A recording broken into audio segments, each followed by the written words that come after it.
Hello, नमस्कार, आदाब, सत श्री अकाल।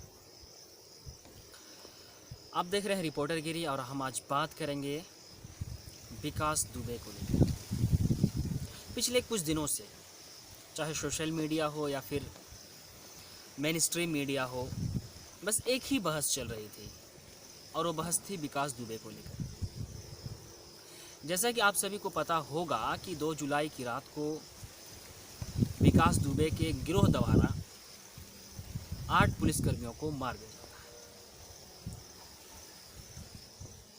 उसके बाद विकास उस घटना के बाद फरार हो जाता है। 2 जुलाई की रात से लेकर आज शुक्रवार यानी 10 जुलाई के सुबह तक इसी बीच में बहुत सारे घटना घटती है, जैसे विकास दुबे के सहयोगी या उनके करीबी को पुलिस द्वारा इनकाउंटर किया जाता है। इसी सिलसिले में विकास दुबे की गिरफ्तारी भी हुई। गिरफ्तारी कैसे हुई? कानपुर से 1280 किलोमीटर दूर उज्जैन मध्य प्रदेश महाकाल मंदिर में उन्हें गिरफ्तार किया गया।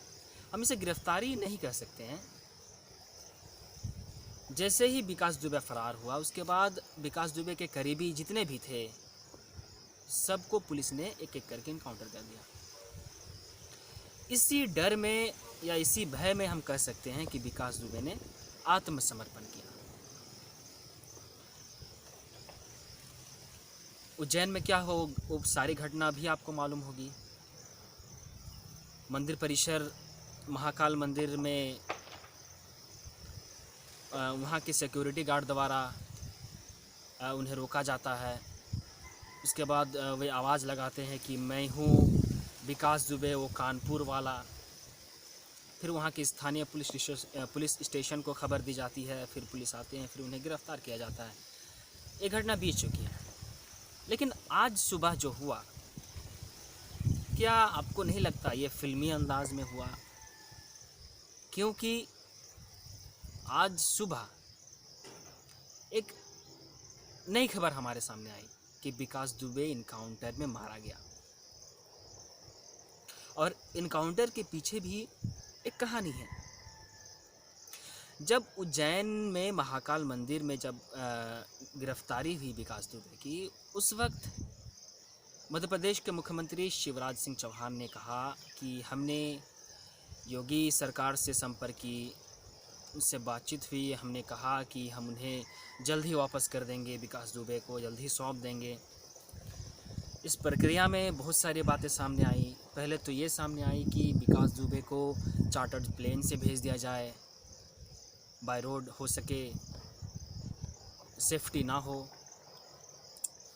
उसके बाद एसटीएफ जवानों की मुहैया को भी लेकर बात हुई कि एसटीएफ के जवानों की सुरक्षा के मद्देनज़र उसे कानपुर भेजा जाएगा।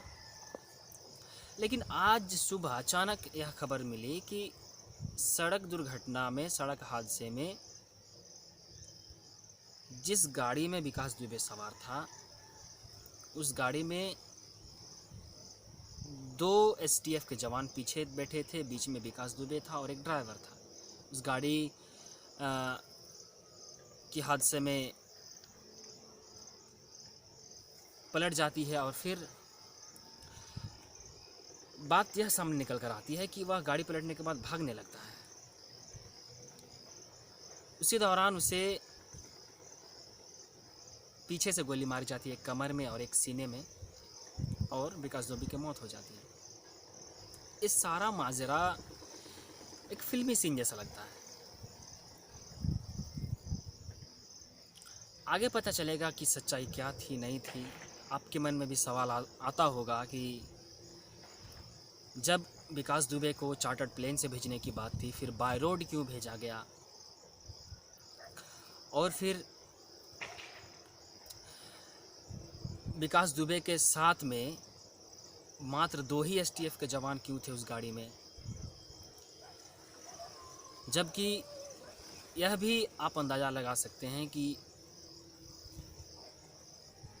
विकास दुबे को लाने के क्रम में रास्ते में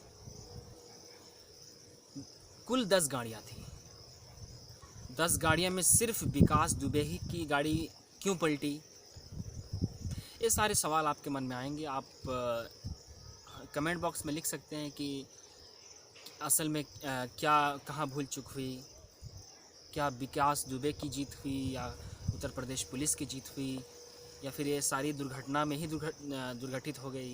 ये सारी बातें आपके मन में आती रहेगी। हम और ज़्यादा समय नहीं लेंगे, आप हमारी बातों को सुने, इसके लिए बहुत बहुत शुक्रिया। और कमेंट बॉक्स में कमेंट करें और हमारे पेज को फॉलो करें, लाइक करें और सब्सक्राइब करें। धन्यवाद।